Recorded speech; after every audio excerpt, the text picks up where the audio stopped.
There's a couple classes happening at the school right now that are focused around some of the research that I'm doing in my practice, which is thinking about the future of performance spaces and specifically looking at interactions between audiences and performers as they're shaped by the architecture that we're in.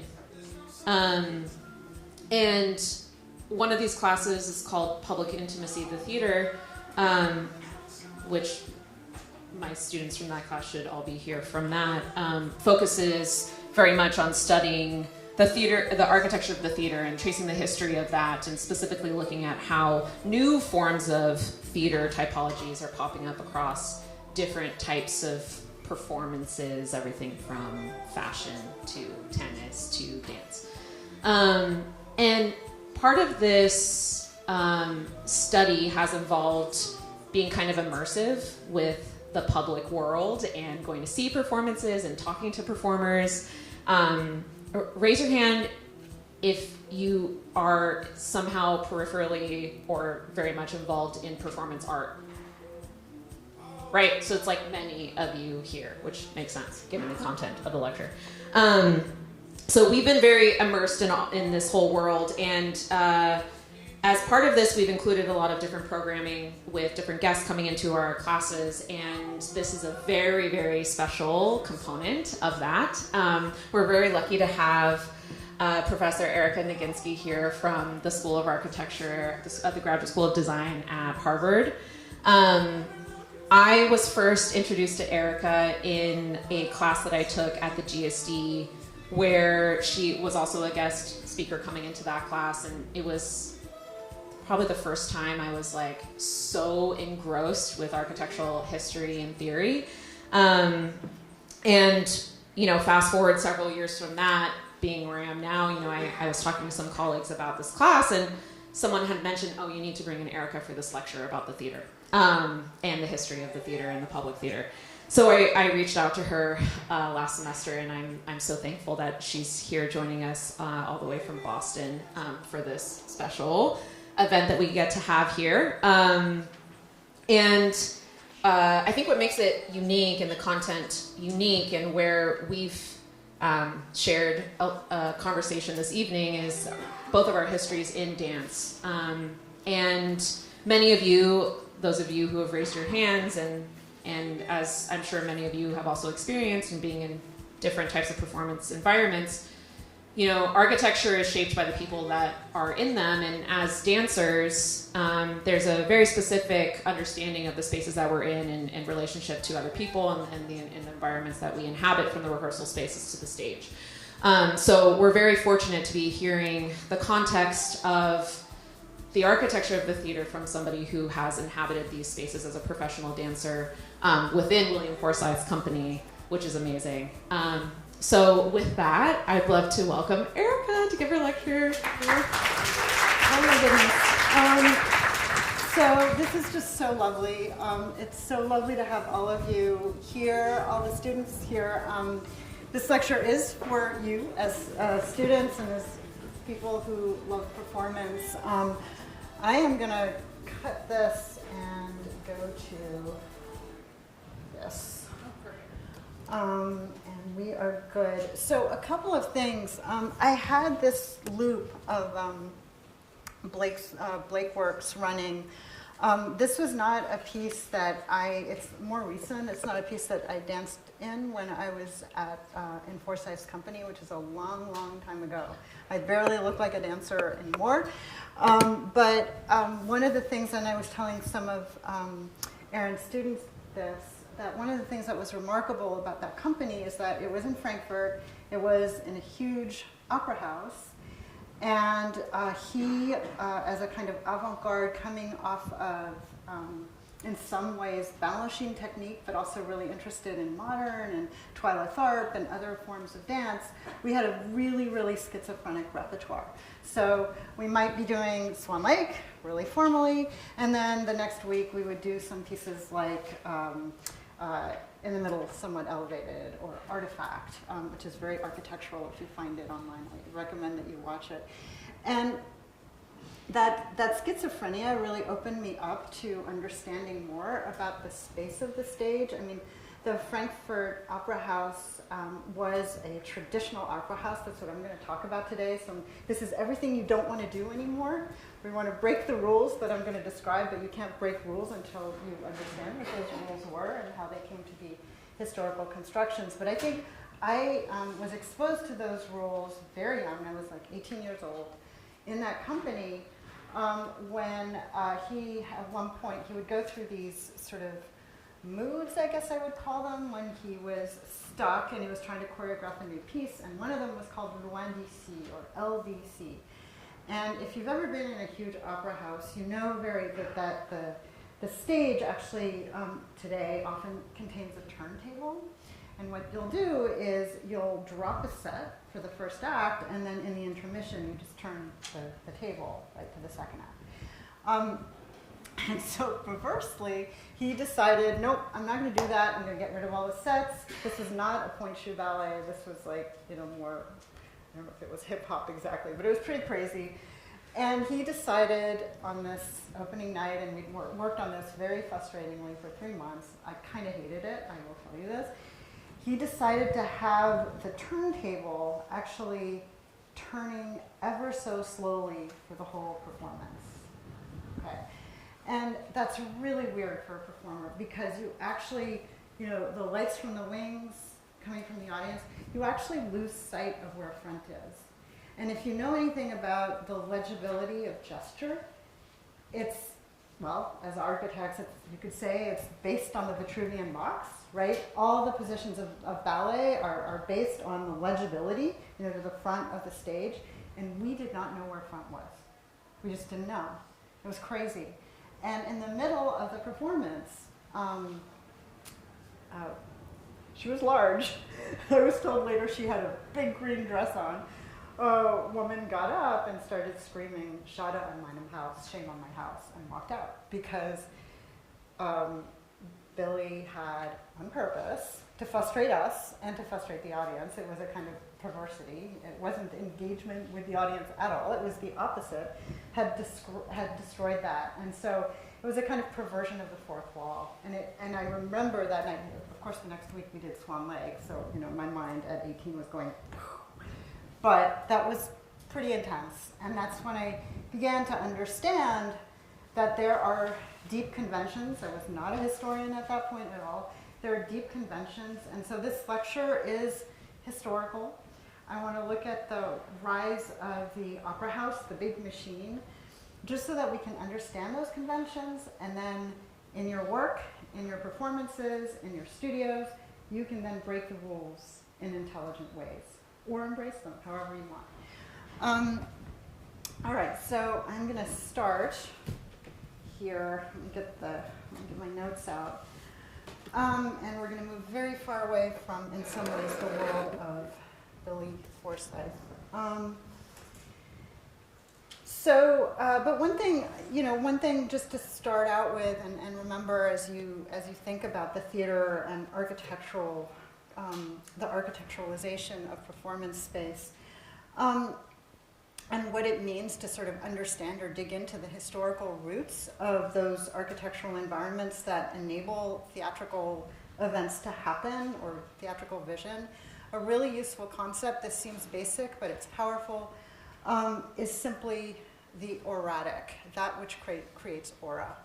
What is, this is true in anthropology, it's true in religious studies. What is aura? It's basically a totemic object or an image that feigns what we call real presence. And it's really useful to think about pitting that concept over and against the idea of theater as type, as a typology that emerged at a very particular moment for our concern, for us in the 18th century, in that period that's called the Enlightenment, for better or for worse. And the theater as type was all about the architectural code that really enables the creation of illusions on stage, displacing this real, asking you to suspend disbelief. And somehow ultimately you can think of the theater or any kind of space of performance as a kind of machine for creating those auratic conditions. So I'm basically going to, just to sort of describe the structure of the lecture here, I want to discuss a little bit the debate. There was a huge polemic in the 18th century over this concept of the theater.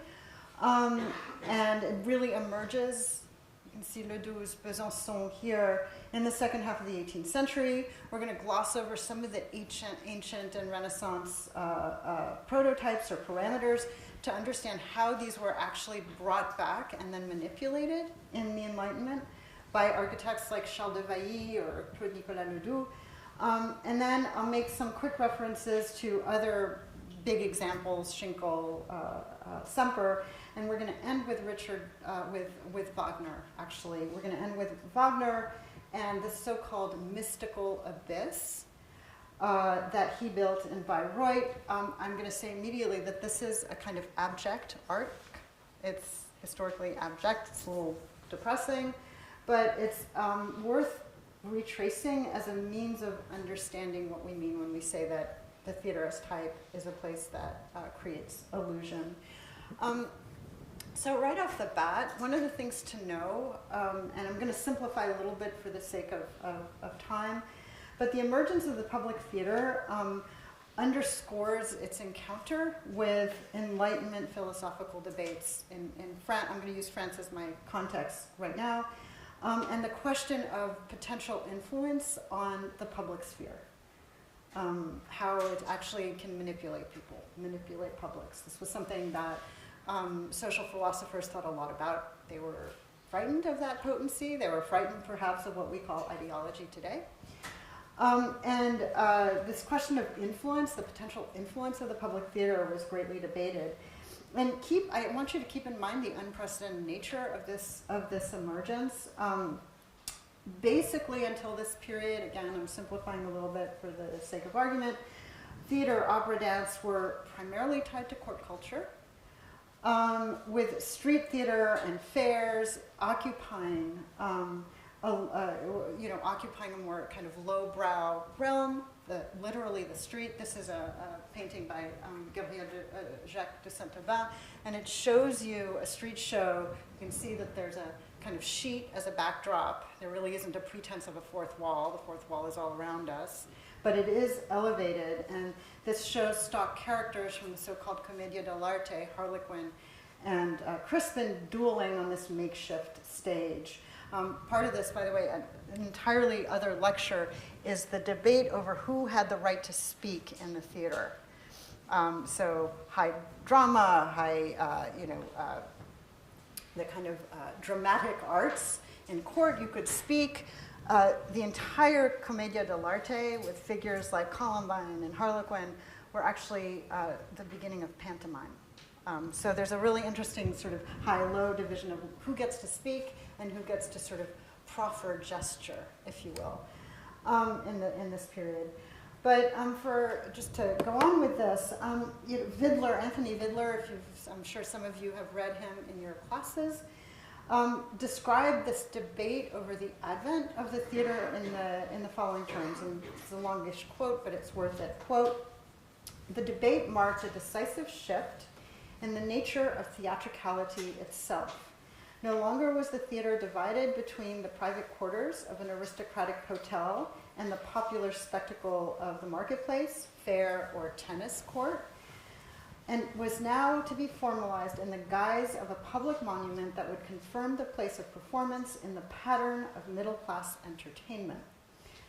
Patronized by the royal administration, open to a hopefully well-behaved working population," put the stress on well-behaved, "the theater was to become a specialized and professional realm where an audience, quote unquote, in the modern sense of the term, would learn to appreciate the aesthetic values of acting and the play," end of quote. So these historical parameters are broadly correct, with the 18th century bearing witness to the formation of this audience in the guise of a kind of middle class or bourgeois audience. And it marks the onset of what was called, sort of bourgeois spectacle, along with a kind of communal access, more democratically minded, if you will, to aesthetic experience, and along with this, a building type, which is what is of concern to us. The public theater and the responsibility that that building in particular bore to contend with the new, dissemination of a culture industry. On what we call res publica, on the public thing.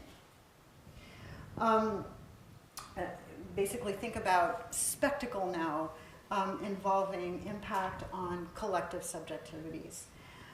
So why does this unfold in the 18th century? Well, there are a bunch of arguments. This largely turns on what many a political philosopher has termed the birth of the modern public sphere.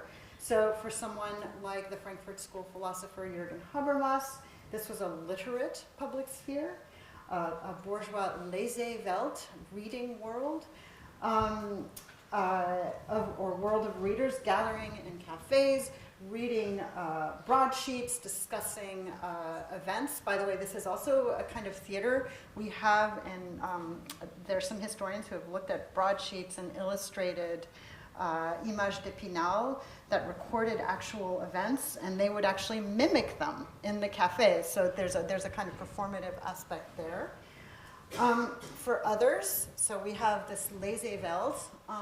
For others, it's the birth of, this is a political entity, right?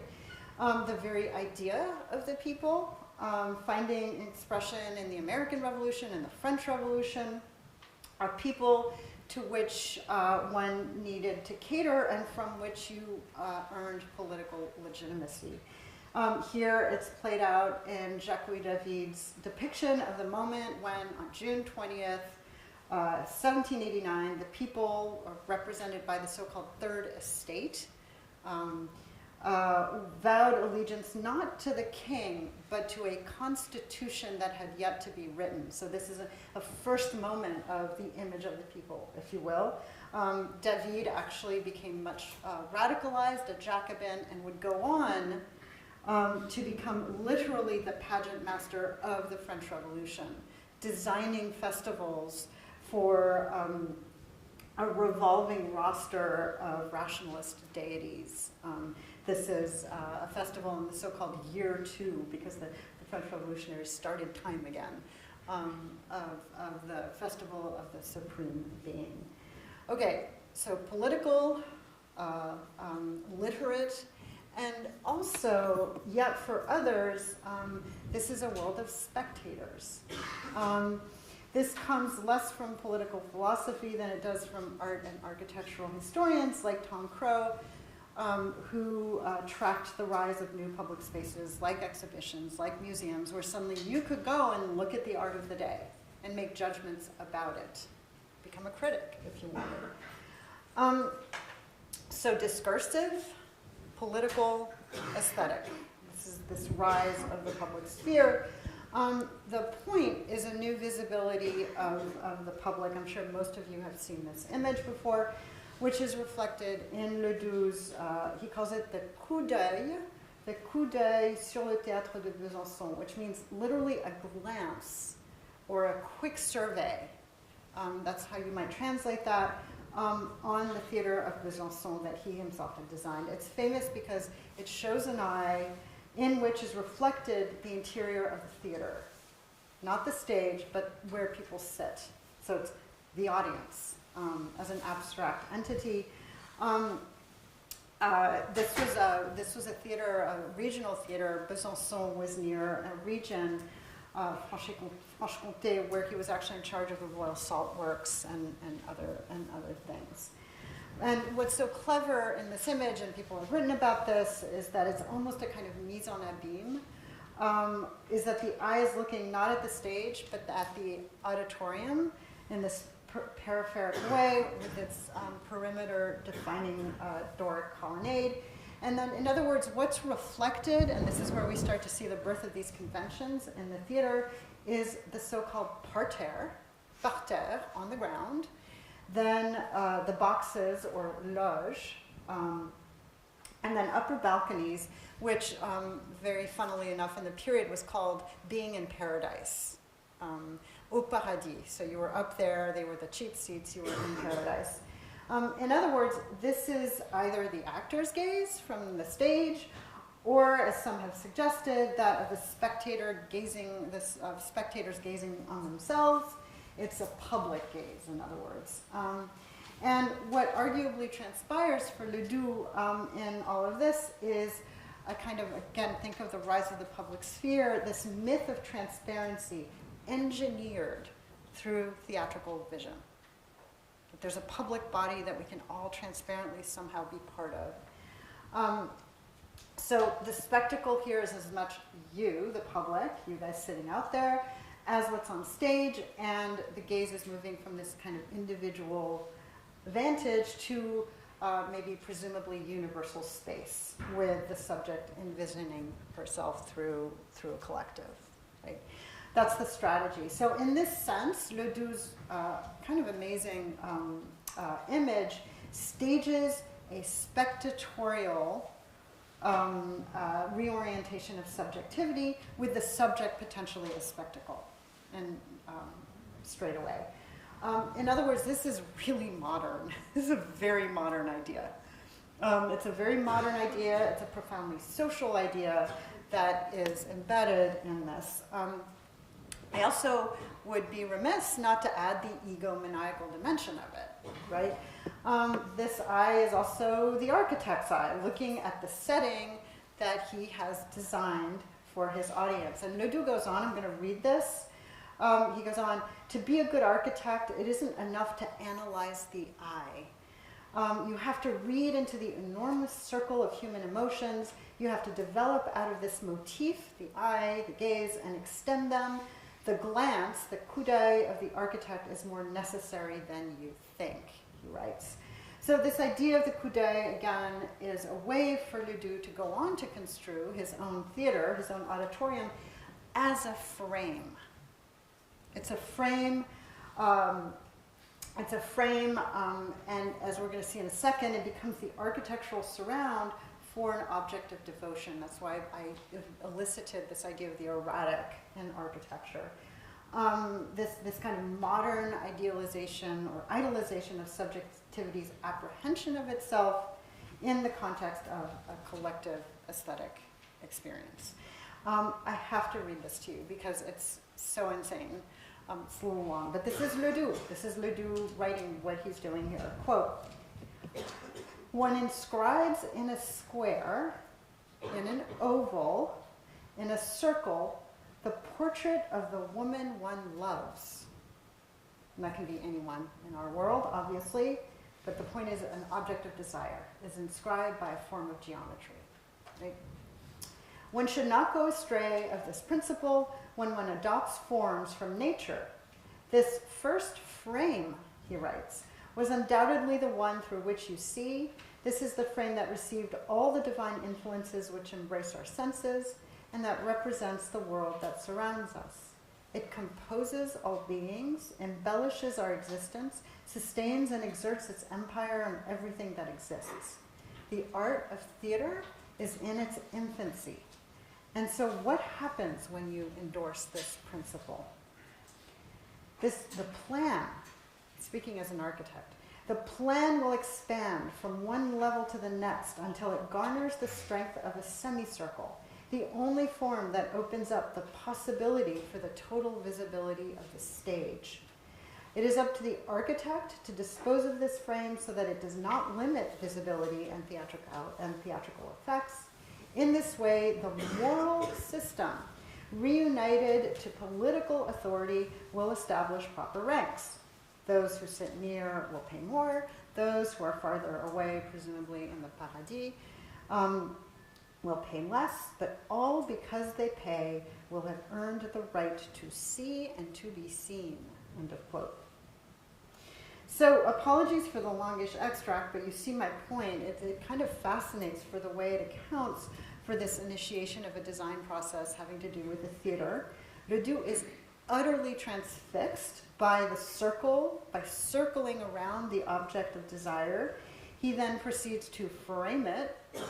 The first frame being the eye, the divine eye, the eye of the architect. And then from this, he extrapolates somehow a geometric form. It can be a square, it can be a circle, it can be an ellipse. And it's why he actually abstracts the shape in his plan, the circle and ellipse in this case, in which you, quote, inscribe the portrait of the one you love, becomes the kind of geometric principle of visibility for the public at large.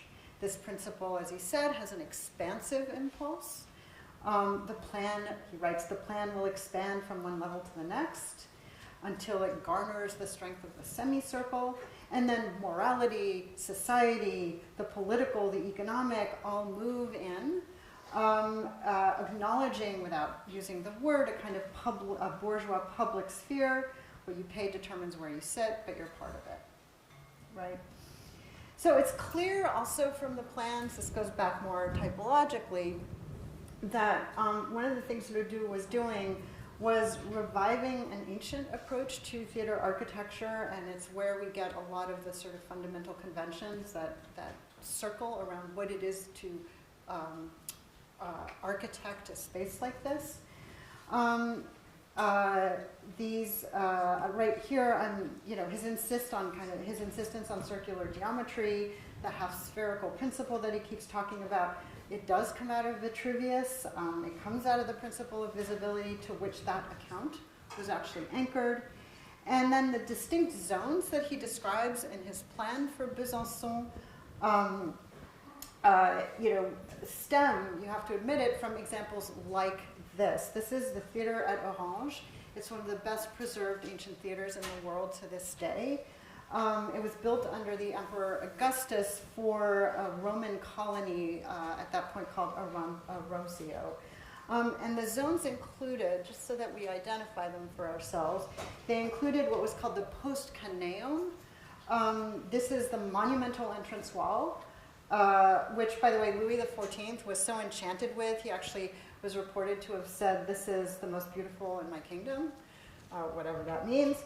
And then once inside, we talk about the cavea, which is the seating that's built into the hill, and we find this over and over again. It's kind of so systematized, actually, in the ancient world, which was divided into 3 zones. Here, it's 20 seats, then 9 seats, then 5 seats. The 5 seats being what was later called Au Paradis.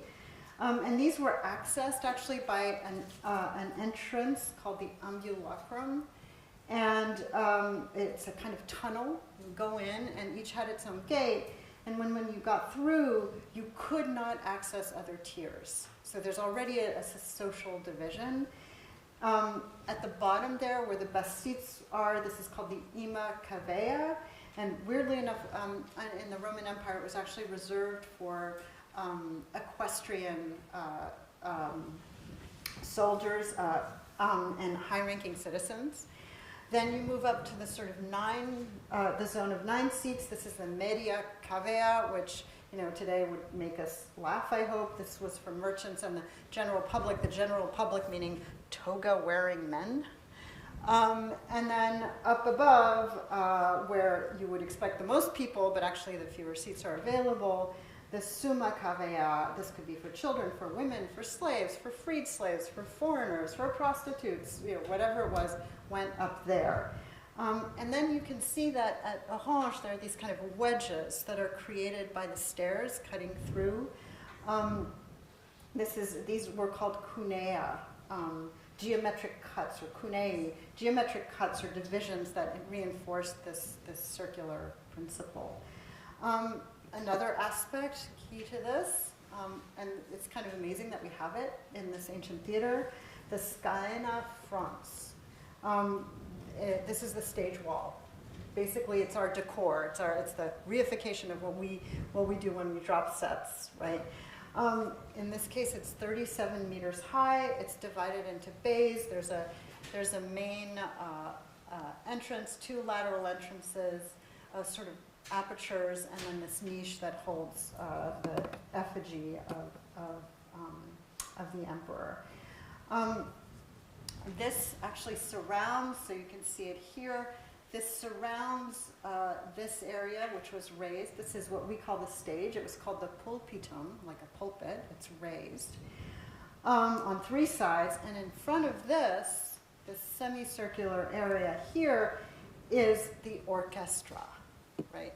And in the ancient world, that's actually where the Greek chorus would sing and, you know, be the kind of refrain to the tragedy that was being played.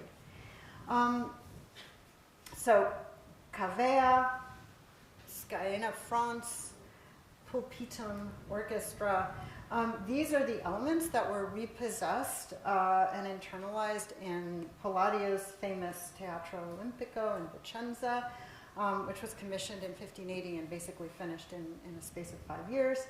And it stems, actually, this is kind of interesting, we forget this, it stems from his studies of ancient theater and corresponds, as the Renaissance architectural historian wrote, to a, quote, a sort of academic discourse in 3 dimensions. In other words, it's a kind of learned reconstruction of the the antique theater, of the Greek theater, of the ancient Roman theater. And in architectural terms, I guess what we would call this, if you had designed this, it would be more an archaeology than an invention. Because he's taking all these parts and putting them together. Shown in this kind of bad virtual mock-up is that the brick exterior created a box around the theater. This is important because a closed-in theater like this was called an odeon, and by the ancients. And then you have, you have the seats there. They face a rectangular stage or the pulpitum, which is raised. You have the apertured wall of the scaena fronts behind it and a sunken orchestra in front. So he's really, and the steep diagonal pitch of the seating is cut up into these kind of cunea forms to increase the visibility. Crucial in all of this is the sort of zones of separation, and this is what I love and becomes so important in the 18th century. It's separated. I want you to look at this area right here. That is the proscenium. That is the thickened boundary. It's transparent, but on the sides it's not. It gets architecturalized in various ways. It is the thing to transgress or not transgress, right? The proscenium is key, and it separates the stage from the audience. It frames, as Ledoux would say, the stage. And it's key also to the placement of the orchestra. So you'll see different theaters play around with these various elements in a variety of ways. So both visual access and acoustics were maximized in this theater through this semi-spherical plan, and key to all of this was the placement of the orchestra. Ledoux himself took this a step further. He actually designed the first truly sunken orchestra pit, or he's one of the first, between the stage and the so-called parterre. He buried the orchestra. The idea was that you couldn't see it. So if you can't see it, sound emanates out. It becomes kind of disembodied, right? He actually, we know that he theorized adding a curved baffle going the other way so that sound would reverberate out into the audience, sort of increasing acoustic quality, all the while pretending, and this is the suspension of disbelief, that there's a kind of seamless kind of transition from your eyes to the stage. Right? That seamlessness is really key to the kind of mythic space of theatricality. Architecturally, what maintains a degree of separation in the proscenium arch, that is his frame, Ledoux's frame. Or as he put it, I love these words, he could have been a modern, quote, the intermediary inhabited thickness that separates action from exterior, end of quote. So the question is, why is he working so hard to revive the antique model? What is up with this? What are the conditions of spectatorship that are pushing him to think about the kind of these conventions and disposing of them in this way? It's kind of it's kind of interesting that the very year that Besançon opened, 1784, that very same year, a German poet by the name of Friedrich Schiller published an essay that he entitled "The Stage as Moral Institution." His was kind of a really revolutionary message. He wrote, "If justice is blinded by gold and indulges in the wages of vice, if the crimes of the powerful mock their impotence, then the stage must take up the scales and the sword and rend the vices before a terrible throne." So the stage is now becoming a politics in Schiller. And also a moral entity. And again, we have to ask, why this moralizing? What were Schiller and Ledoux and their ilk reacting to? Well, when you start to look at images of stage productions in the 18th century, pretty quickly you figure out why. Pretty quickly. You can see it here. It shows the crux of the issue, which revolves around the spatial disposition or relation of spectators, proscenium, and stage. There's a problem here, if you're looking. There's a big old problem. You see it again here. What are we seeing? We're seeing the incursion of boxes over the stage. We're seeing the intrusion of spectators onto the space of illusion. What does that do to your fourth wall? Well, it means that from the get-go, there's a collapse of the real and the imaginary, and it revolves entirely around this spatial reception. And so what happened is that if you create an incursion like this, you create, what could we call it? Potential corruption. You create potential corruption. Thus, by the way, you can read the press from the period, it's hilarious. All possible manner of misbehavior and licentiousness that unfolded in these theaters. It's recorded in what the historian Jeff Ravel calls the contested parterre. So, you have to remember that the outsized popularity of the theater, the opera, dance in the 18th century went hand in hand with every possible kind of sexual or criminal transaction. So you read the press and you come across a litany of rumors about homosexual activity in the wings, about prostitutes soliciting customers and musicians while they're playing. You have thieves on the loose. You have brawls and fights, even duels. One is an account of a duel. You have, in other words, the fictive drama of an uncontrollable passions in the spectators who are halfway on stage anyway. Might as well be crawling around there, right? So in the period, they got very worried about this. Actually, it's kind of amazing. They got really worried about this because so many people were in these spaces and they were acting badly. So some argued that this was the reason people were acting badly. This is kind of my personal favorite. Was the result of the decadence of the court. So somehow, until then, the court had been the main sponsor of the theater, and now their decadence had spilled over onto the populace like a contagious disease. That's one explanation.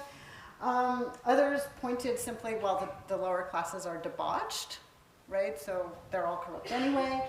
And the point is that this was architectural as much as social and political. And it's made clear, actually, in a plate like this one. This is a profile section of the Comédie Française in which you see the same incursion. You see the same transgression. It's happening again, the same confusion. And so what happens is this advent of the public sphere translated into this debate about those events and those locales in which the masses might converge and the need to control public morality here. At the heart of the debate over the theater then, in the 18th century, is already the power of spectacle. What Ledoux called, quote, these are his words, the true sight of magical illusion, end of quote. and its capacity to influence behavior through fiction, simulacrum, representation, and all the rest.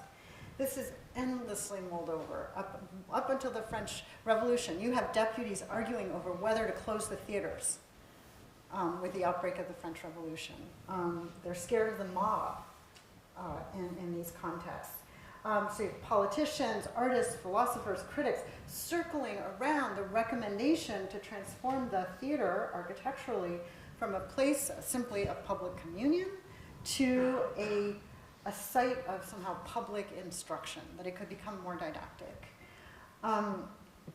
So, for example, Jean-Jacques Rousseau, author of The Social Contract, wrote a letter on the theater, and he's complaining about all of this. He writes, "How many questions I find to discuss, whether the theater is good or bad, whether it can be united with morals, whether it conforms to republican austerity, whether it ought to be tolerated in a little city, whether the actor's profession is decent," right? Because it's an act of transvestism, right? You become another.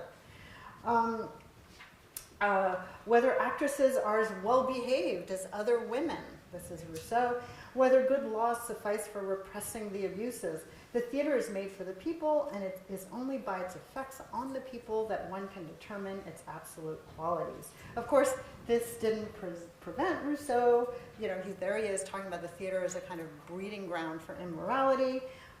He didn't stop him from writing plays like Pygmalion, which opened in 1762, its premiere, where a sculptor sculpts a nude figure and falls in love with her and kisses her, and she comes to life. So this is Rousseau's version of morality, I guess. It's true that for Diderot, the art critic, the question, and one of the editors of the encyclopedia, the question is maybe a little bit more subtly handled, at least to my mind, because he focuses on the actor and what acting is.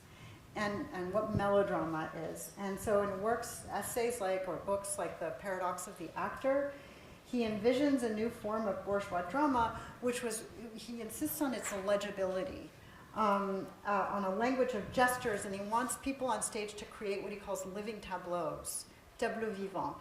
And this actually, the point was that these could appeal to sensibility and lead to moral outcomes in spectators, and it found its equivalent in the kind of ridiculous, overwrought, gestural languages in a painter he loved, Jean-Baptiste Greuze. This is The Prodigal Son.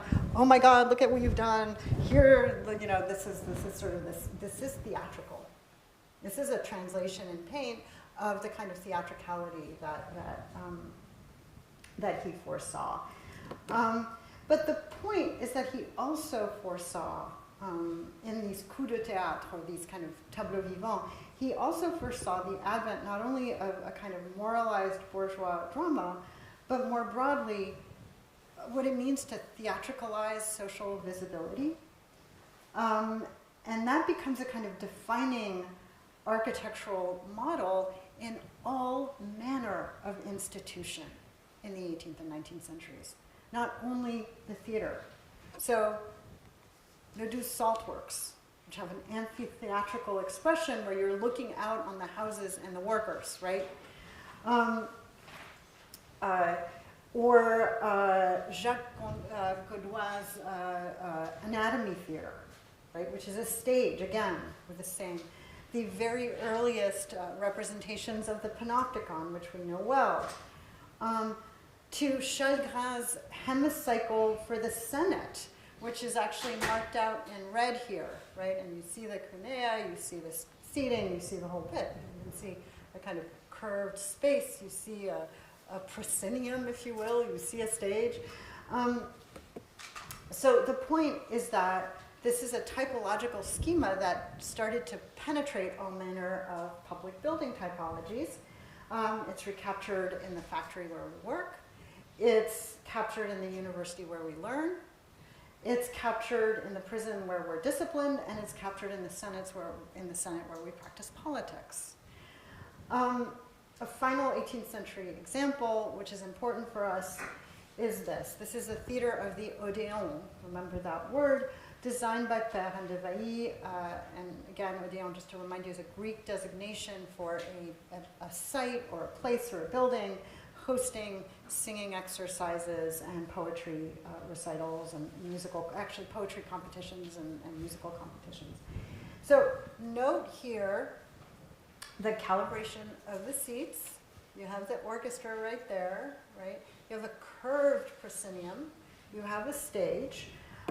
What's interesting about this is that these are clearly differentiated at ground level with a curved wall, both blocking off the orchestra to maximize this acoustical representation effect, but I also love the fact that the seats offer a little incursion around the orchestra.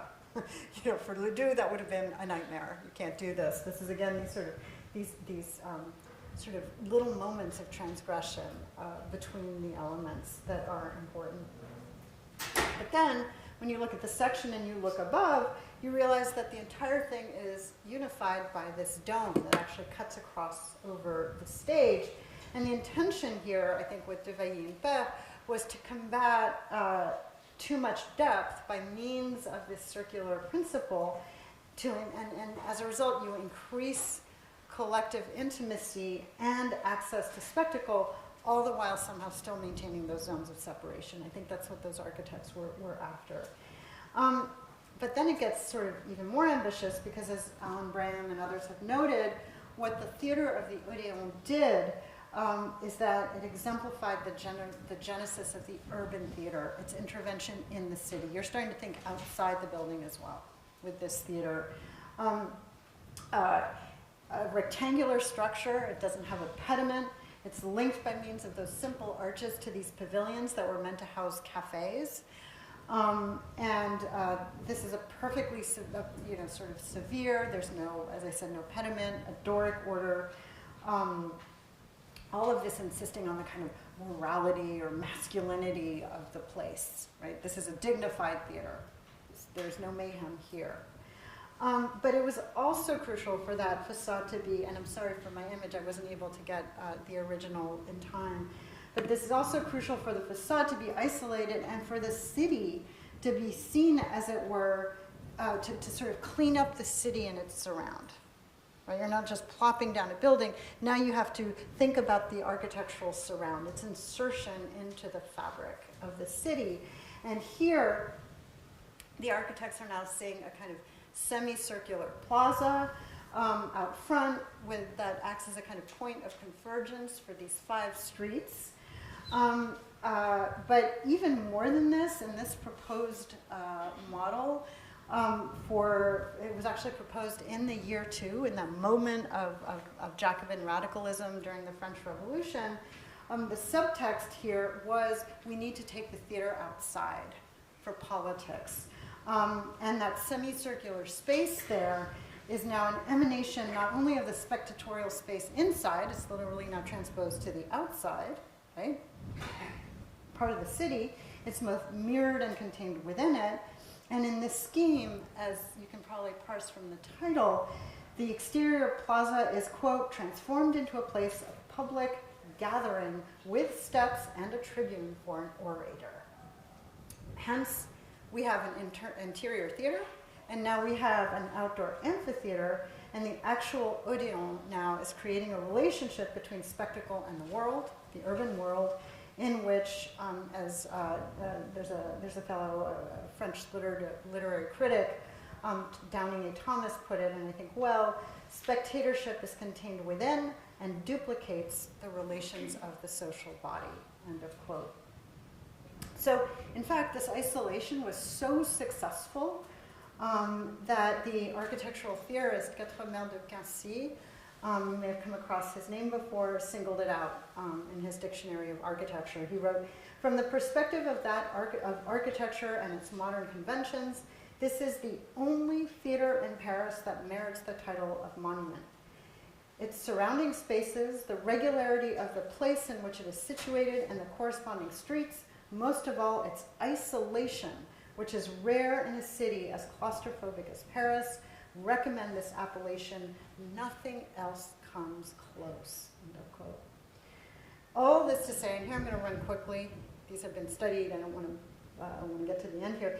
All of this to say that by the time we get to the Romantic period, the stage has been set not only for bourgeois drama, but also for this new monumental building type, established codes of collective propriety, don't forget the moral dimension, the celebration of a kind of bourgeois elite that goes to the symphony or goes to the ballet or whatever. In other words, a civilizing agenda for dance, theater, opera, symphony. In short, the opera house, whose bombast only increased over time, and I'm just going to evoke a few of them. So Karl Friedrich Schinkel's Berlin Opera House, erected between 1818 and 21.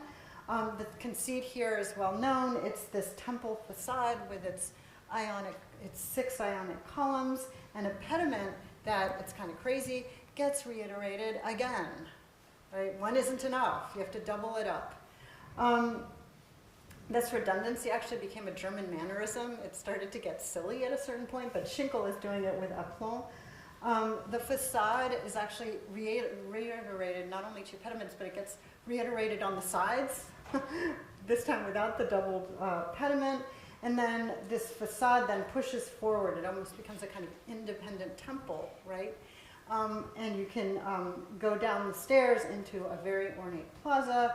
In other words, the theater is set off from the rest of the city, and it's almost as though the four parts are themselves a kind of proscenium, but now addressed to the city. And he plays the game inside as well, this convergence of interior and exterior, the space of illusion and the space of the world. For the inauguration of the theater, Schinkel actually devised a backdrop, which showed from a central perspectival vantage the facade. Barry Bergdahl, among others, has written about this, but it's kind of a wonderful effect, really the mise en abîme. Ledoux had also done this at Besançon, so Schinkel was not the first to mimic the image of the front of the theater inside the theater. But the point is that for both of them, the result is an integration of the theater with the world, with the city, with the urban. Where, of course, I'm not going to spend a lot of time on the Opera House, but where Forsyth's piece was performed when you walked in, the face of that stage was made even more extravagantly public. Garnier's program was so complex that he actually had not only different places for people to sit depending on the price of the ticket that you had, but multiple entrances. So if you were coming in a carriage and you bought expensive seat, you had your own entrance. There was even, I don't think I have it, but there's a cross-section that makes it very clear that behind the stage, and there's actually a very ornate room where our so moral bourgeois men could go back and meet the dancers. We have, by the way, in the archives, these crazy photographs that have been worked on of simply carte de visite of dancers' legs. And they would give them to these men. So there's a kind of, you can sort of extrapolate from that. But whatever. The point is that for Garnier, the new opera house even has its own designated avenue. The decorative scheme, which included actually some of the very first industrially produced sculptures. There's Ledoux down here, which is by Carpeaux, but up here, these are actually industrial productions, so a kind of serialization of the industrial age. On the roof, and a complex, very intentional Beaux-Arts historicism that's been well parsed in the literature, and that's so overloaded the architecture proper that we have Viollet-le-Duc quipping that, quote, "The hall seems made for the stairway and not the stairway for the hall." So these kinds of battles of ornament and public spaces. That Paris Opera found its kind of grandiloquent twin in a different kind of scenario in the 1870s in the Semper Opera, which is a remarkable space. I've actually been on that stage, which rendered the auditorium visible on the skin outside the building, which is kind of an amazing thing. This has a complex history that I don't want to go into too much, but it's important for our transition to Wagner. The first version was actually devised by Semper in 1841. It burned down, and this is actually where Wagner had served as so-called Kapellmeister. This is where he premiered such works as Rienzi or Tannhauser. And Semper's response to himself, in a way, was this. So instead of Schinkel's temple front, and by the way, there's a precursor to this in a long history. Beat Weiss has written about this very well. If you are curious, in Mainz, there's a theater that has a kind of hemicycle that pushes out, and Semper is going to actually run with this idea. This hemicycle or half cylinder that pushes out, and it's articulated here by this very grandiose entrance portal, which is a very odd, a curious agglomeration of neo-Renaissance forms. You have a kind of triumphal arch at the bottom, and then you have a benediction loggia up above. It was, in other words, with this kind of pompous arrival of the opera house, it was in the presence of this kind of conspicuous architectural exhibitionism, maybe is the way to think about it. This performance of the bourgeoisie's own visibility, performative visibility, brings us to Wagner's response, the Festival House Hall in provincial northern Bavaria, in Bayreuth. It was built at the same time as the new Dresden Opera House, and you will probably immediately notice this curved hemicycle front. Even though Bayreuth ostensibly stood as a corrective to what he'd seen, he actually modified completely, sort of without permission, a project that Semper had, an unrealized project by Semper for an opera house in Munich. So this is both a repossession, a kind of perverse repossession, but also a denuding of Semper, where in many ways his own career had started. So this repossession, in other words, didn't prevent him from casting his festival hall as a rejection for the machine that Garnier and Semper and others had created. He also construed it as a rejection of market-driven theatrical experience. The authentic theater, he writes, ought to proffer, quote, the attainment of a thorough harmony between stage representation and the truly German poet works performed, and the raising of the harmony to a fundamental law. The commercial tendency, or tendance, he writes, it's tendance, in the intercourse of theater and public will here be wholly done away with. So in other words, Wagner's reaction is to architecturalize in this monumental freestanding timber structure. It's one of the largest timber structures in the world, actually, certainly in the 19th century, in its agricultural surround, right? There are no avenues, there are fields. This was a way to ground somehow the connection to culture, to nation, and potentially this is where it gets scary, a new world order. So two things to retain here. First, the site.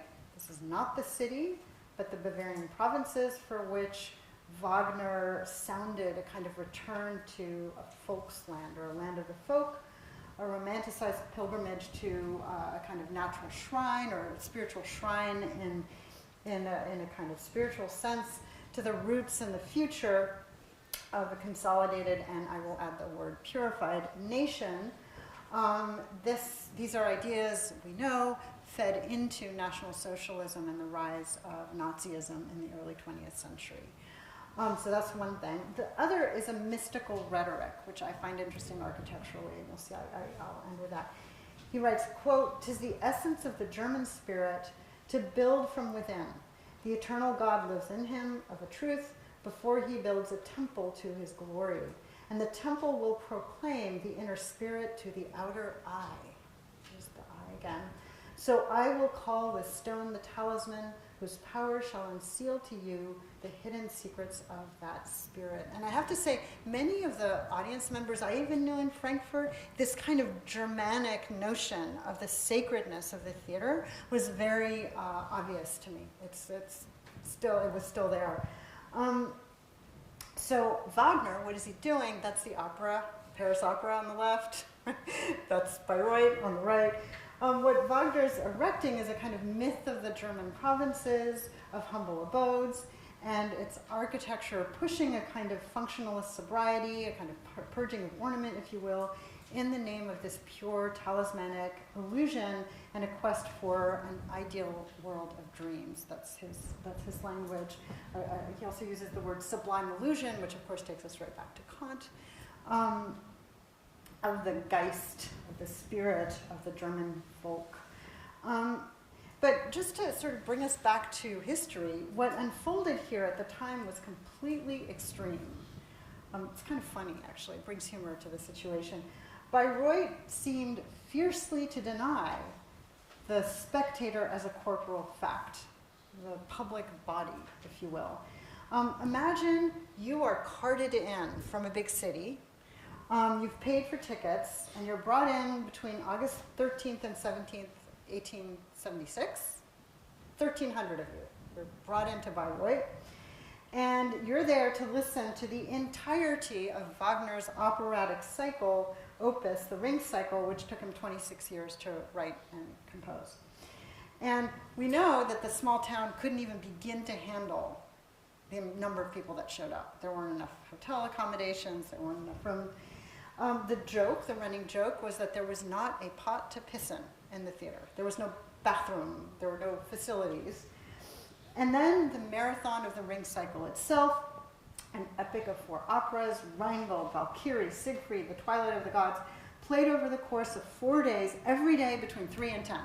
And you were sitting there between 3 and 10, much longer than this lecture. As one stunned spectator wrote to a friend, this is a letter in the archives, quote, "There, during the insupportable length of the performance in Bayreuth, every salvation was cut off from me. He whom sleep could not comfort could only in desperation count the bald heads glimmering in the deep twilight of the auditorium." End of quote. So, the point is that however spectacular the initial failure of his enterprise, the point is that for Wagner, the constituent elements of the theater might instigate yet another wholesale conversion, a little bit like the French debate, but different, now really ideological, wherein that which we call high art, or in his case, his music, might enter the soul like some purifying salve. So Wagner's, ultimately what is called the mystical abyss, sought to create these erratic conditions that we began with for a nationalist totality. And as some of you may know, it was the philosopher Theodor Adorno who would actually call this out and declare that this was culture as manipulation. In 1938, in exile from Nazi Germany, he wrote In Search of Wagner, in which he paired, and you should know this, his kind of unparalleled skill as a music critic. Adorno wrote incredibly well about music, with an attempt to understand the cultural, political, and economic forces that had led to Hitler's rise.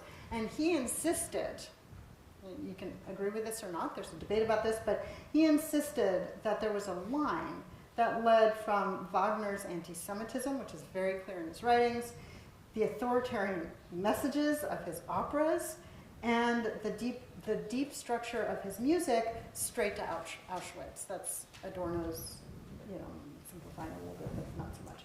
What remains, though, for me, so powerful in Adorno's critique is how it turns less on history than actually on form itself.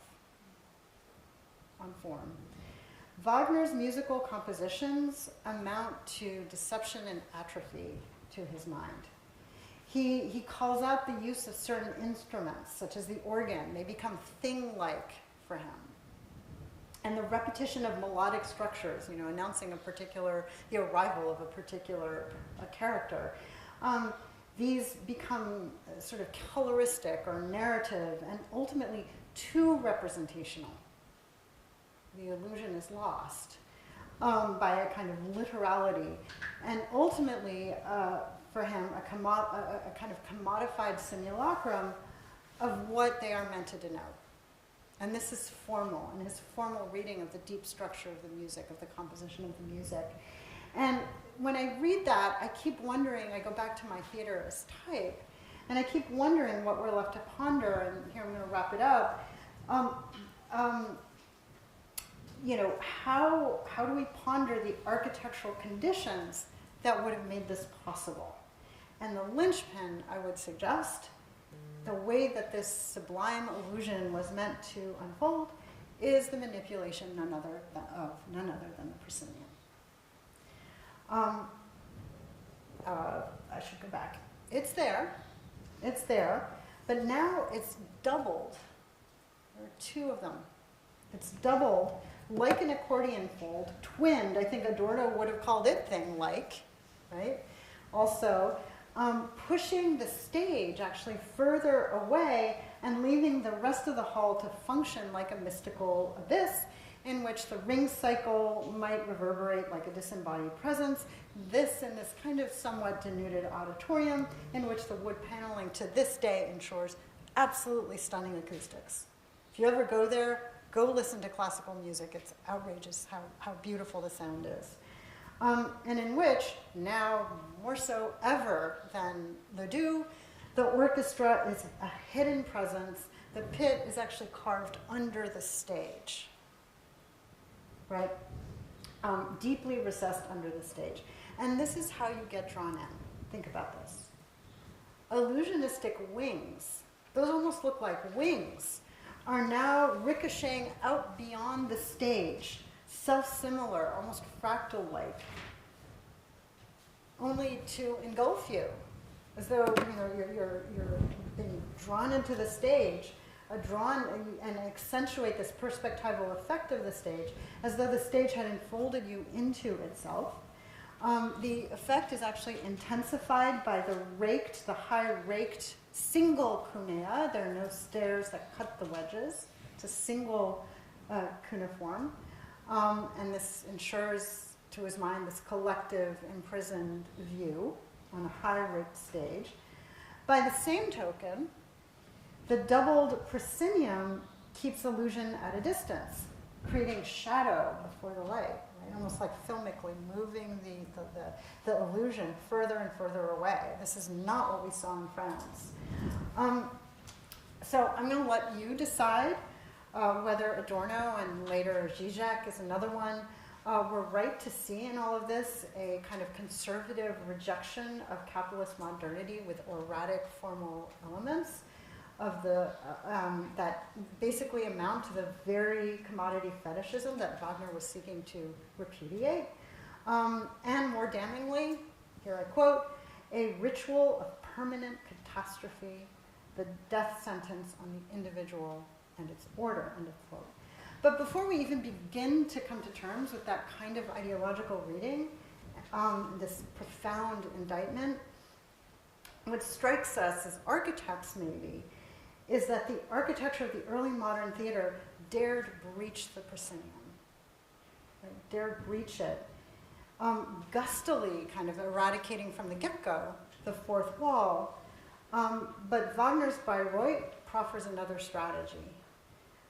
You insist on the proscenium's redundancy, you double it, you cast us into a world in which the visual is somehow distanced as a mirage, but the auditory is immersive, right? And it leaves our senses kind of suspended in utter paradox. And I'm going to stop there. Thank you so much.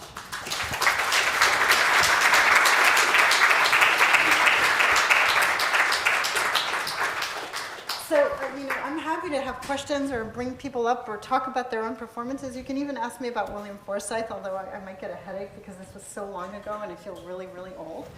But, I'm happy to answer any questions or any ways that you might think of undoing these parameters or reasserting them. It's hard to come up with a question, I have to say. Yeah. So this might be kind of a... But that's cool. No, that's cool. My current directed research is on dance in public spaces.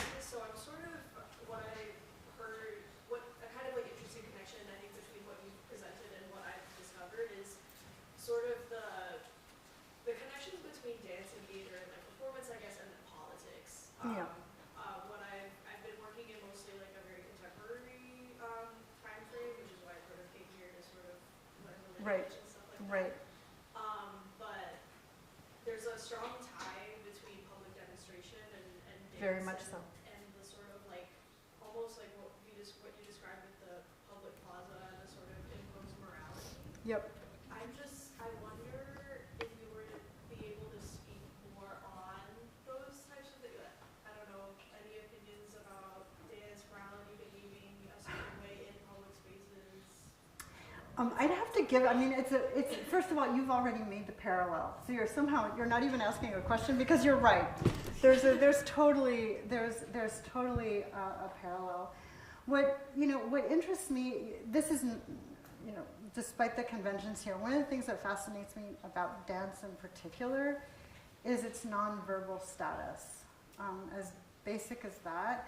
And when you look at the earlier periods, when you're looking at, especially Baroque, and you probably have something to say about this, Baroque theater, Baroque drama, Baroque music, and you also look at court culture, where, say, go back even to Inigo Jones and his masks. Or the fact that the Sun King would also dance, so the spectator is the participant. Those kinds of collisions and coalescences are happening already in the early modern world. And then in the Baroque period, again, I'm probably simplifying and you have a much better answer, but when you get somebody like an ideologue like Louis XIV, who's like centralizing power, creating modern bureaucracy actually,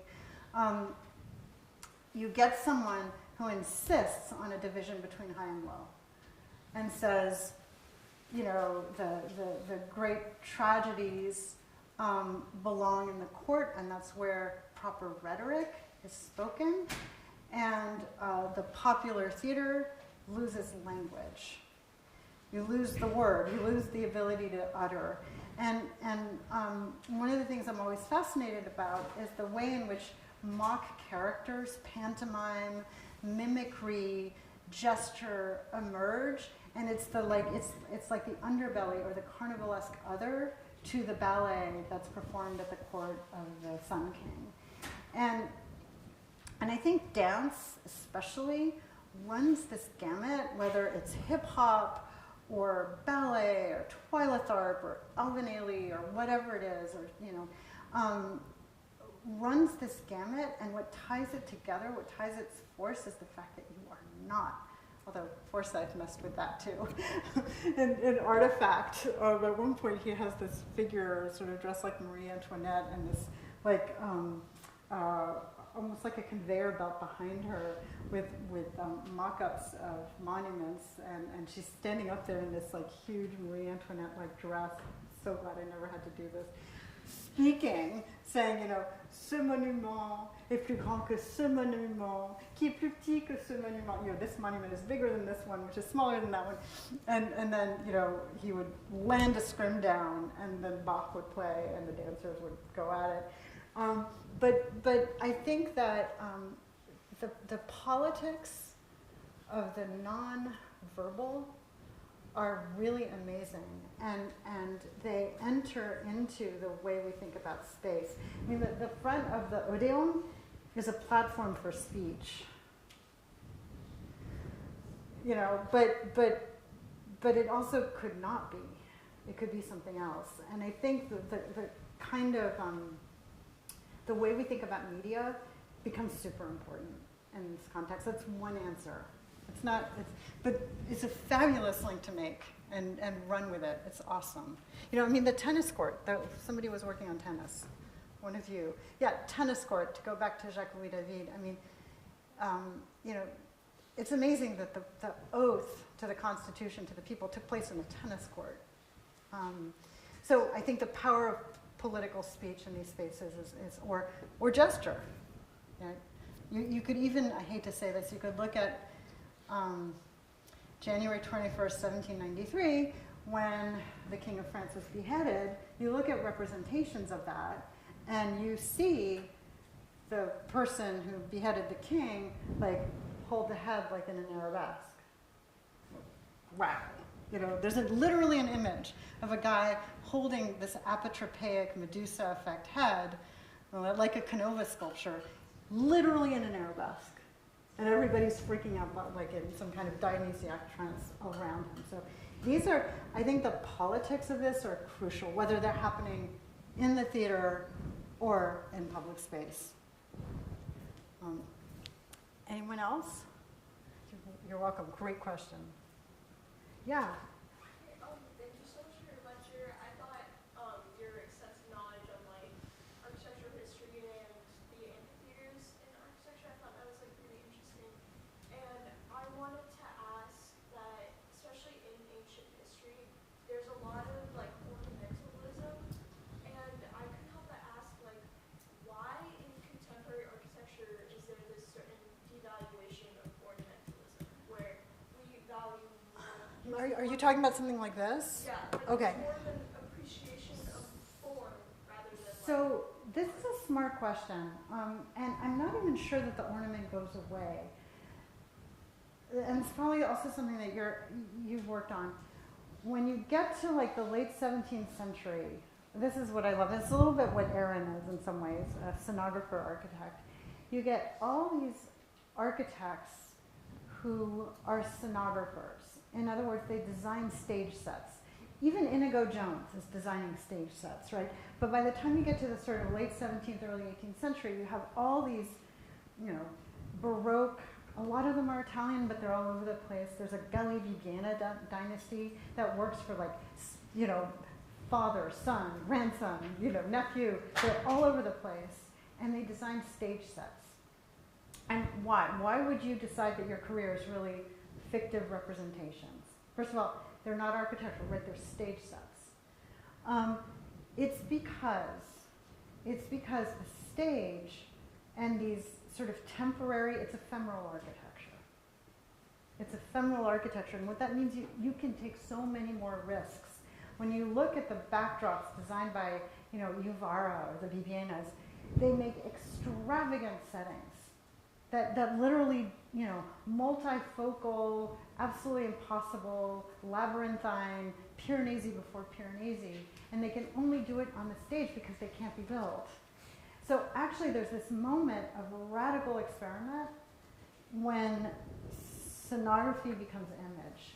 And I would say today, like screens, scrim, decor, have taken up that role of what you very importantly call, the ornament of the site. So the kind of, remember that ornament, I hate citing etymologies. I hate to say this, but a lot of people love to start with an etymology. It's almost like a cliche. But when you think about ornament or cosmetics, cosmetics is tied to cosmos or world making. And the idea that when you add something on, actually makes your inner essence appear more forcefully. So what's added is actually shows your essence to the world.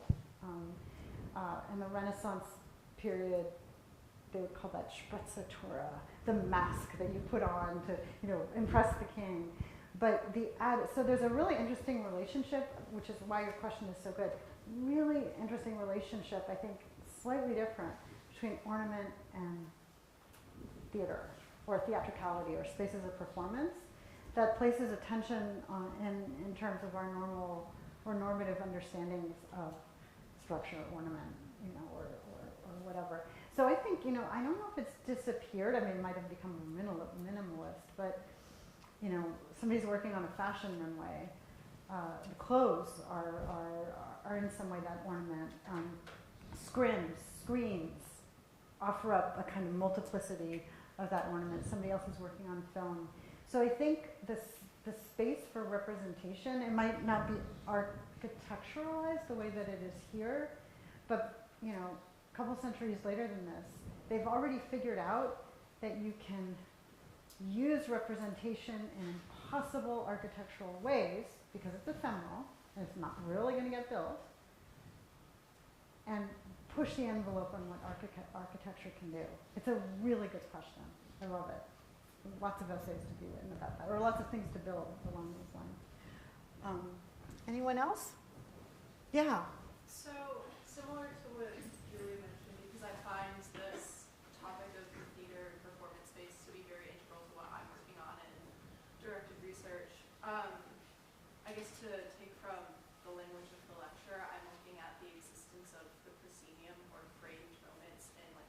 spaces in films, and that's great. relationship to gender dynamics. And you spoke a bit to the gender dynamics of performer and audience in the existence of the theater. I was just wondering if you could expand on that. So I think it's been translated. It must be. Read Diderot's Paradox of the Actor. If we can find a good English translation. One of the things that's interesting to me is that, on the whole, women, the idea that women would be performers is a problem. It takes a while, and it's because it's I think I used the word before, an act of transvestism. So if you suddenly pretend to be somebody else and you do it so well that you fool me as a spectator, who are you? Where's your internal identity, moral compass? You're a shapeshifter.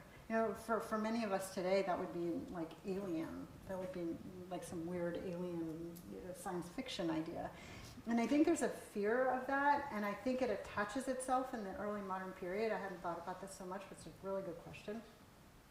Even more around the female body. And so, when you think of domestic spaces, and especially, what's weird if you're looking at film, is that maybe you have, I hadn't thought of this, maybe you have the double proscenium. You have Wagner's strategy, you have the actual camera lens, but you also have whatever borders the kitchen, or, the boudoir, or whatever, bedroom, and I think, I don't know, I don't have an answer for you, but there's something about the theatricalized female body that is especially sort of troubled and troubling in the early modern period, and it's a great place to start, and how that ultimately evolves in all manner of transvestism, of giving yourself permission to appear something that you're not, right? Does that mean you lose your point of reference? Does that mean you've lost, almost in a Kantian sense, your ability to come back to yourself, right? So I think whatever examples you're looking at, I think it's also absolutely adumbrated by the female body herself. And that's maybe something to think about. It's great. You guys are asking great questions. Yeah. Thank you. For the inspiring lecture. I double majored in architecture and music history. I've written an article about the introduction of these Western style theater to Shanghai. That's great. 1850s to 1930. Like in the process, I discovered this process of conditioning the audience from the way of like viewing, going to a performance as a socializing process to they're actually sitting quietly in the audience, and this new ritual of listening comes with the design of the acoustics of the architecture and this, and you touched on that, like the audience misbehaving, etc. Could you please elaborate on this process of conditioning the audience and how architecture? So I don't know if it's as deliberate, maybe because it unfolds over so long. I think there are always behaviors that get elicited in particular places and times. There were ways of behaving, say, at the court of Louis XIV, that we would call theatrical, like, which is not in the, like, for example, does everybody know what an enfilade is? Basically, you have a string of rooms, right? And you don't have a corridor, but you have a series of doorways that are lined up. So it's almost like stringing a pearl necklace. But of course, if you want to get far enough in to go see the king or the queen or whatever, you have to earn it. You have to be of a certain status. And this unveiled a whole anthropology of particular gestures. And I think this is also theatrical. Like, I don't remember all of them. Men can't cross their legs. If you want to make your appearance known, you never knock. You scratch with your pinky the door. You know what I mean? It gets insane. These kinds of rituals of how you enter, how you leave. You can never turn your back. You know, sort of bow down.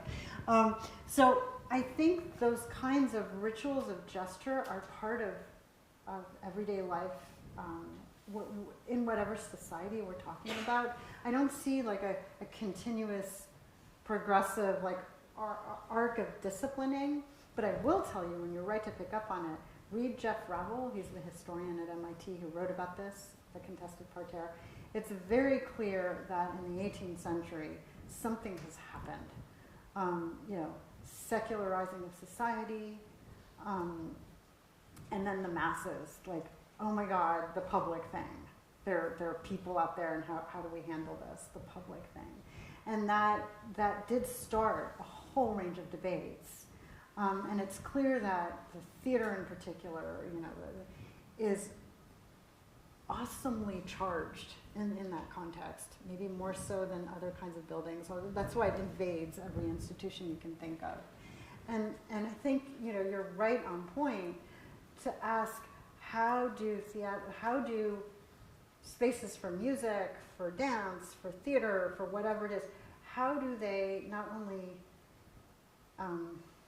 ask for or require things of the actor, but what kind of behavior then do they elicit in the spectator? And I don't know if it's uniform docility. I think probably the top hats who are going backstage to get pictures of the dancers' legs were just as misbehaved as the, looking for a sugar daddy, whatever it was, just as behaved as the guy who was having a duel, right next door, or some prostitute propositioning the cellist, right? I mean, I think it's human nature for us to disobey. I think another thing you're asking about are the forms of art. I mean, as someone who was subjected, and I say subjected, I chose to be subjected to a classical training. I mean, it's intense, and I started really young. And you're going to class. There's a bar. There are mirrors everywhere. You're taught that you're never good enough. There's a grid. It's always, there, the grid.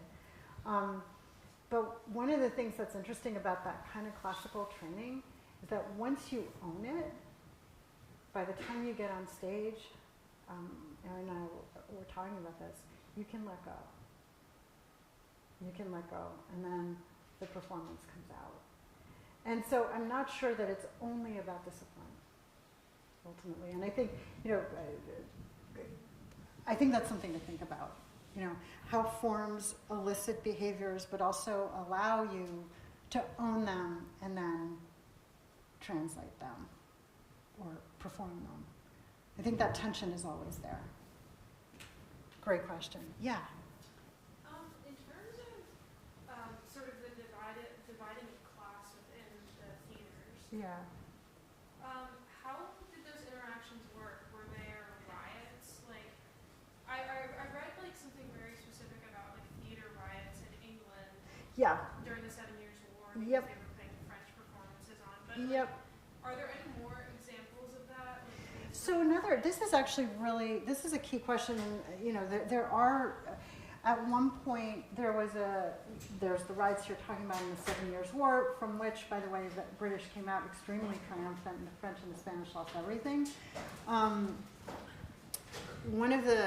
Another side of that is that faltering monarchies over the course of the 18th century, is whether it's the Habsburgs or the Stuarts in England, or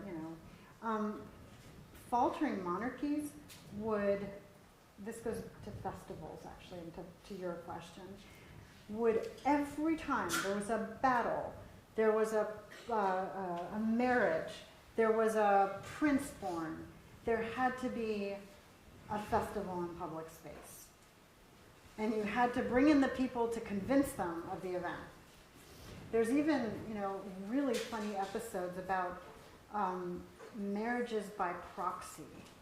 There's a famous one where a Spanish queen, who was probably like 12, got married off to some Frenchman, and he couldn't make the trip, so somebody stood in and performed the marriage for the masses, but it wasn't really a marriage. You know, I mean, diplomacy enters this, war enters this. And I think those are a way to begin to think about the relationship of ephemeral architecture, politics, and the theater especially, because, you know, the contested parterre, what you were reading about in the 7 Years' War in England, this is always the risk, right, or the thing to be embraced. I see a hand up in the back. Thank you for the lecture. I have two quick questions. You mentioned the audience journeying into the performance or space and stage, and it becoming a problem. But contemporary performance, in some performances, there's like an active sense Yes. of blurring of Yes. the boundary and making it Yeah, making the audience become the performer. absolutely. So when did this begin to happen? So there are different moments, but I would look at theater in the early 20th century, this is very key, especially in Germany, actually, all right? Especially in Germany, which is no surprise. I guess I sit on Germany a lot because I spend so much time there, but when you think of Brecht or whatever, what you're talking about is, abandoning the fourth wall, which is the proscenium.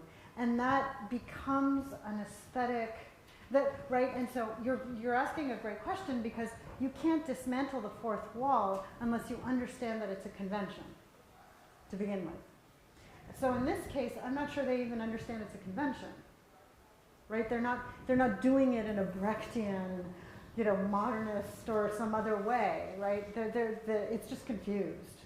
It led to mayhem, right? Or we would say it's confused. I mean, I would love to be in a theater like this where there wasn't but what you're talking about is quite modern, and it becomes a way to parlay, especially theater, I would say. I think dance, or at least ballet, is still sort of more,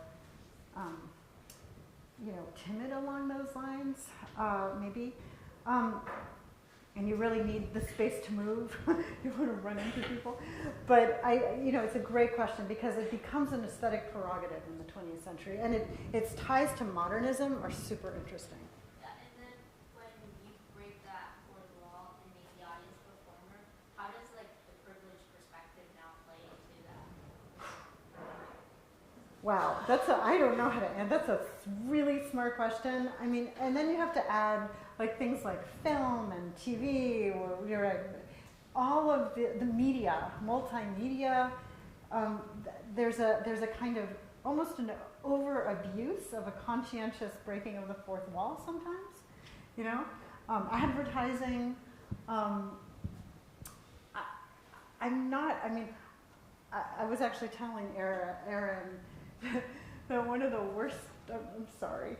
I'm not going to name names. One of the worst studios I ever saw was a guy who thought he was a very important architect, and he decided to come to it was at MIT. I taught at MIT for a while, and he decided I'm going to make a theater or a space for performance in Boston, and he chose an underpass, okay, and he set up tables, and there was going to be you never knew where are the wings, where are people coming from. It was all intermingled. It was a hot mess. It was a disaster. And the reason it was a disaster is that there was no conscientious and I would say dialectical tension with these conventions. You have to, if you're going to break the fourth wall, you have to design the break. You can't just throw it all out. So I think that's why structure and counterstructure, point and counterpoint, these kinds, you have to sort of understand rules to break them, or to endorse certain rules over others. And different periods and different times do that. One of the reasons I like the late 17th century is that they thought, this is a little bit later, but they're building crazy landscapes and crazy monuments because they can't actually be built. And so there's an architectural imaginary in the world of the theater that I think we've lost a little bit today, where they're really pushing architectural form. But the breaking of the fourth wall becomes a modernist convention You know, actually Wagner pushes it back. You know, he does the opposite. But, you know, in the 20th century, you see the breaking of the fourth wall, and it becomes extraordinary. I have a great aunt who is a playwright. Her name is Timberlake Orton-Baker. And she wrote a play that actually won the Laurence Olivier Prize. It's called Our Country's Good. And it's about a penal colony in Australia, historical penal colony, and the inmates put on a play. And so the play is about putting on the play. So already you have a kind of breaking of the fourth wall. But the great thing is that the last scene, the conclusion of the thing, was a play on breaking the fourth wall. The curtain drops, the curtain goes up, and all the actors are facing the other way, prepped to start their play, but they're facing the back. So the audience now is watching the beginning of the play from the back. You know, it's really clever. So I think these kinds of compositional strategies, where do you put bodies, they can't just be anything. They have to have some kind of tension with these basic parameters. Otherwise you get no bang for your buck, I think. You know, and you can be critical about, you know, whatever it is, music videos, if it gets messy, like where are things working and where are they not? Develop that eye, and it'll make your setup really powerful. It's a great question. Uh-oh, you're going to ask me a question. No, because I think the questions have been spectacular. It seems to me, like in the last image that you showed, the Wagner image, yes, the image is being pushed back, but with those doublings of the proscenium, it's becoming more and more mediatic. Yeah, I agree. It's becoming more and more of a simulation. I agree. And it seems to me that the question that was just asked about the fourth wall, you bring up Brecht, but there still is the conscious performance of a kind of virtual breaking of that wall. Yeah.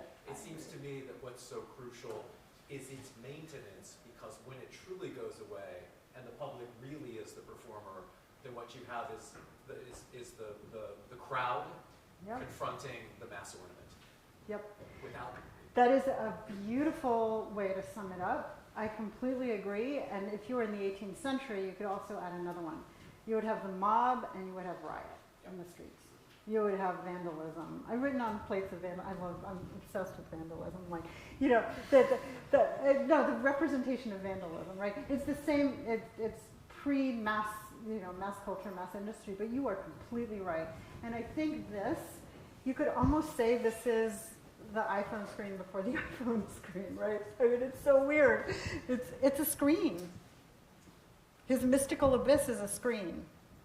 And that comes with I walked in and everybody's staring at their screens, you know. I mean, well, I go to the bus stop, everybody's staring at their screen. So what do we say about that? I think you're totally right. I have no counter to that. I agree with you wholeheartedly. And it's because, to go back to your really great question, it's because he maneuvered enough to push it back through I'm calling it thing like following a door now. That's probably pretentious of me, but you know, the proscenium is thing now, pushes that image back, and suddenly it's just simulacrum. Right? We're not getting the bodies that were moving around in Blake, in the Blake piece. No, you just concluded for me. Thank you so much. That was awesome, you guys. Thank you.